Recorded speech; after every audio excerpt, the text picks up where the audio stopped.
Capítulo 10 Das ocupações e missões dos espíritos.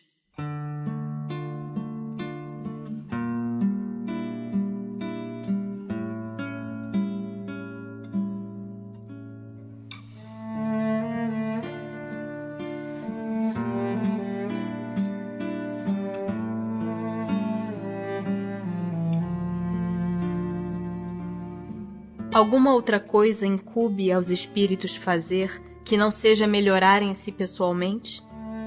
Concorrem para a harmonia do universo, executando as vontades de Deus, cujos ministros eles são. A vida espírita é uma ocupação contínua, mas que nada tem de penosa como a vida na terra, porque não há a fadiga corporal, nem as angústias das necessidades.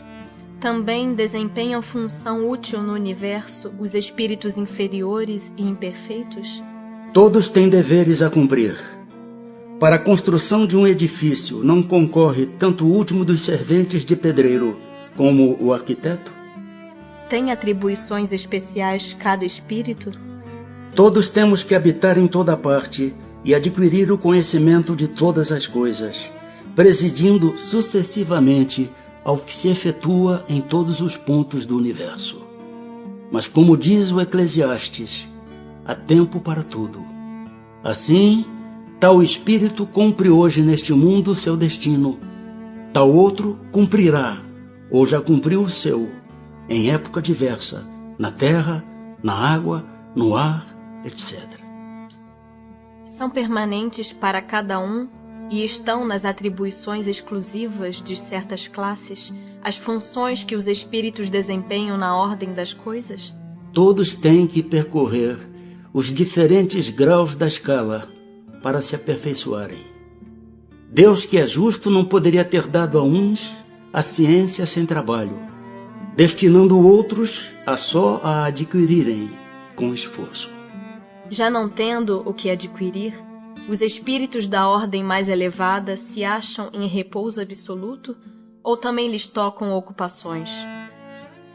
Que quererias que fizessem na eternidade? A ociosidade eterna seria um eterno suplício.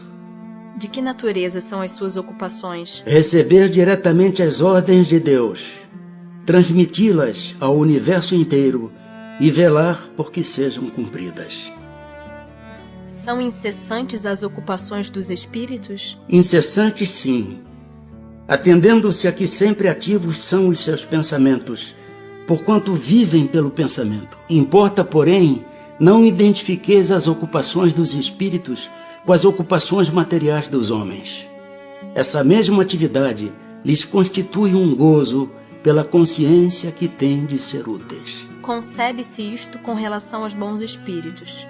Dar-se-á, entretanto, o mesmo com os espíritos inferiores? A estes cabem ocupações apropriadas à sua natureza. Confiais, porventura, ao obreiro manual e ao ignorante trabalhos que só o homem instruído pode executar? Haverá espíritos que se conservem ociosos, que em coisa alguma útil se ocupem? Mas esse estado é temporário e dependendo do desenvolvimento de suas inteligências. Há certamente, como há homens que só para si mesmos vivem. Pesa-lhes, porém, essa ociosidade, e cedo ou tarde o desejo de progredir lhes faz necessária a atividade, e felizes se sentirão por poderem tornar-se úteis. Referimo-nos aos espíritos que hão chegado ao ponto de terem consciência de si mesmos e do seu livre arbítrio, porquanto em sua origem todos são com as crianças que acabam de nascer e que obram mais por instinto que por vontade expressa. Atentam os espíritos em nossos trabalhos de arte e por eles se interessam? Atentam no que prove a elevação dos espíritos e seus progressos. Um espírito que haja cultivado na terra uma especialidade artística, que tenha sido, por exemplo, pintor ou arquiteto, se interessa de preferência pelos trabalhos que constituíram objeto de sua predileção durante a vida? Tudo se confunde num objetivo geral. Se for um espírito bom, esses trabalhos o interessarão na medida do ensejo que lhe proporcionem de auxiliar as almas a se elevarem para Deus. Demais, esqueceis que um espírito que cultivou certa arte na existência em que o conhecestes pode ter cultivado outra em anterior existência, pois que lhe cumpre saber tudo para ser perfeito. Assim, conforme o grau do seu adiantamento, pode suceder que nada seja para ele uma especialidade. Foi o que eu quis significar, dizendo que tudo se confunde num objetivo geral. Notai ainda o seguinte: o que no vosso mundo atrasado considerais sublime, não passa de infantilidade comparada ao que há em mundos mais adiantados. Como pretenderias que os espíritos que habitam esses mundos, onde existem artes que desconheceis, admirem o que aos seus olhos correspondem a trabalhos de colegiais? Por isso, disse eu, atentam no que demonstre progresso.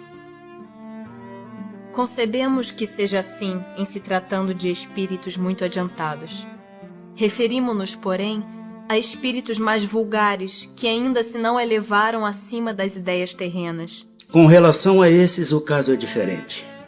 Mais restrito é o ponto de vista de onde observam as coisas. Podem, portanto, admirar o que vos cause admiração. Costumam os espíritos imiscuir-se em nossos prazeres e ocupações? Os espíritos vulgares, como dizes, costumam. Esses vos rodeiam constantemente e com frequência tomam parte muito ativa no que fazeis, de conformidade com suas naturezas. Cumpre assim aconteça, porque para serem os homens impelidos pelas diversas veredas da vida, necessário é que se lhes excitem ou moderem as paixões. Os espíritos que têm missões a cumprir, as cumprem na erraticidade ou encarnados?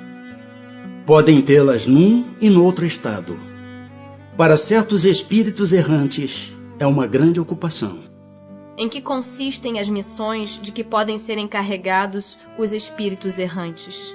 São tão variadas que impossível fora descrevê-las. Muitas há mesmo que não podeis compreender. Os espíritos executam as vontades de Deus, e não vos é dado penetrar-lhe todos os desígnios. Os espíritos percebem sempre os desígnios que lhes compete executar? Não. Muitos há que são instrumentos cegos. Outros, porém, sabem muito bem com que fim atuam. Só os espíritos elevados desempenham missões? A importância das missões corresponde às capacidades e à elevação do espírito. O estafeta que leva um telegrama ao seu destinatário também desempenha uma perfeita missão, se bem que diversa da missão de um general.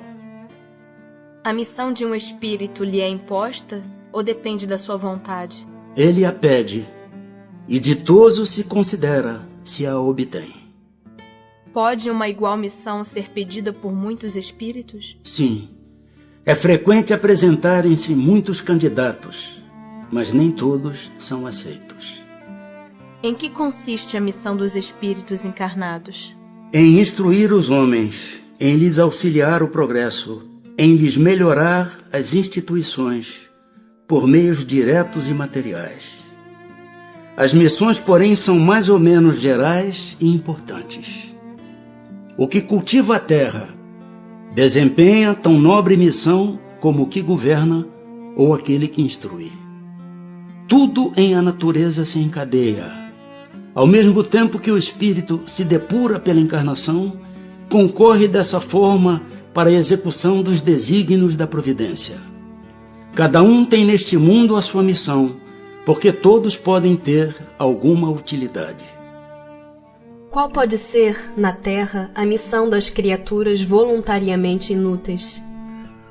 Há efetivamente pessoas que só para si mesmas vivem e que não sabem tornar-se úteis ao que quer que seja. São pobres seres dignos de compaixão, porquanto espiarão duramente sua voluntária inutilidade, começando-lhes muitas vezes, já neste mundo, o castigo pelo aborrecimento e pelo desgosto que a vida lhes causa. Pois que lhes era facultada a escolha, por que preferiram uma existência que nenhum proveito lhes traria? Entre os espíritos também há preguiçosos que recuam diante de uma vida de labor. Deus consente que assim procedam.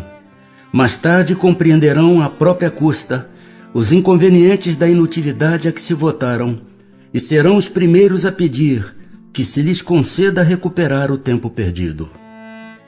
Pode também acontecer que tenham escolhido uma vida útil e que hajam recuado diante da execução da obra, deixando-se levar pelas sugestões dos espíritos que os induzem a permanecer na ociosidade. As ocupações comuns mais nos parecem deveres do que missões propriamente ditas. A missão, de acordo com a ideia a que esta palavra está associada, tem um caráter menos exclusivo, de importância, sobretudo, menos pessoal. Deste ponto de vista, como se pode reconhecer que um homem tem realmente na Terra uma determinada missão? Pelas grandes coisas que opera, pelos progressos a cuja realização conduz seus semelhantes. Foram predestinados a isso antes de nascerem os homens que trazem uma importante missão e dela têm conhecimento? Algumas vezes assim é. Quase sempre, porém, o ignoram. Baixando a terra, pressentem um vago objetivo.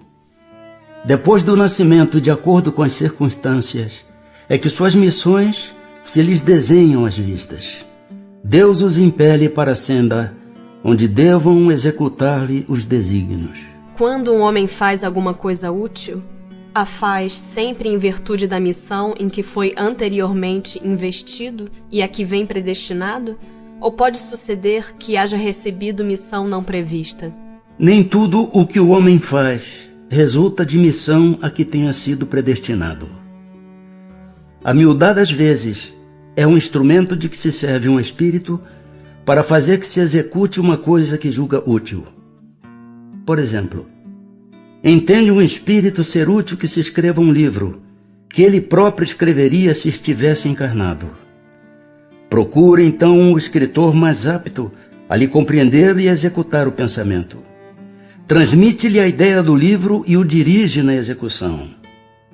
Ora, esse escritor não veio à Terra com a missão de publicar tal obra. O mesmo ocorre com diversos trabalhos artísticos e muitas descobertas. Devemos acrescentar que durante o sono corporal, o espírito encarnado se comunica diretamente com o espírito errante, entendendo-se os dois acerca da execução. Poderá o espírito, por própria culpa, falir na sua missão? Sim, se não for um espírito superior. Que consequências lhe advirão da sua falência? Terá que retomar a tarefa, essa a sua punição. Também sofrerá as consequências do mal que haja causado. Pois, se é de Deus que o espírito recebe a sua missão, como se há de compreender que Deus confie missão importante e de interesse geral a um espírito capaz de falir? Não sabe Deus se o seu general obterá vitória ou se será vencido? Sabe-o, acreditai. E seus planos, quando importantes, não se apoiam nos que hajam de abandonar em meio à obra. Toda a questão para vós está no conhecimento que Deus tem do futuro, mas que não vos é concedido.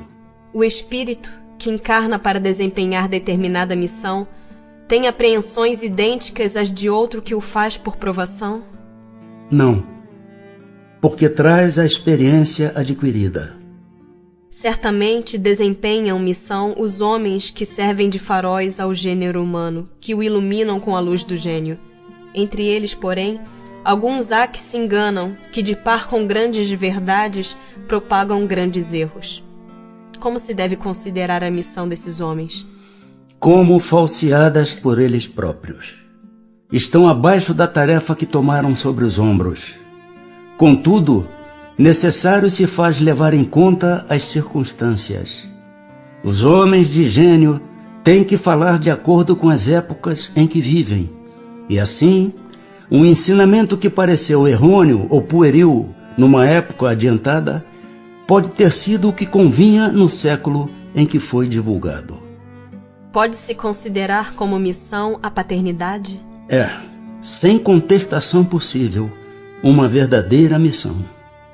É ao mesmo tempo grandíssimo dever e que envolve mais do que o pensa o homem, a sua responsabilidade quanto ao futuro. Deus colocou o filho sob a tutela dos pais, a fim de que estes o dirijam pela senda do bem, e lhes facilitou a tarefa, dando àquele uma organização débil e delicada que o torna propício a todas as impressões. Muitos há, no entanto, que mais cuidam de aprumar as árvores do seu jardim e de fazê-las dar bons frutos em abundância, do que de formar o caráter de seu filho. Se este vier a sucumbir por culpa deles, suportarão os desgostos resultantes desta queda e partilharão dos sofrimentos do filho na vida futura, por não terem feito o que lhes estava ao alcance para que ele avançasse na estrada do bem. São responsáveis os pais pelo transviamento de um filho que envereda pelo caminho do mal, apesar dos cuidados que lhe dispensaram? Não. Porém, quanto piores forem as propensões do filho, tanto mais pesada é a tarefa, e tanto maior o mérito dos pais se conseguirem desviá-lo do mau caminho. Se um filho se torna homem de bem, não obstante a negligência ou os maus exemplos de seus pais, tiram estes daí algum proveito? Deus é justo. De que natureza será a missão do conquistador que apenas visa satisfazer a sua ambição e que, para alcançar esse objetivo, não vacila ante nenhuma das calamidades que vai espalhando? As mais das vezes não passa de um instrumento de que se serve Deus para cumprimento de seus desígnios, representando essas calamidades, um meio de que ele se utiliza para fazer que um povo progrida mais rapidamente. Nenhuma parte tendo na produção do bem que dessas calamidades passageiras possa resultar, pois que visava um fim todo pessoal, aquele que delas se constitui instrumento tirará, não obstante, proveito desse bem? Cada um é recompensado de acordo com as suas obras, com o bem que intentou fazer e com a retidão de suas intenções.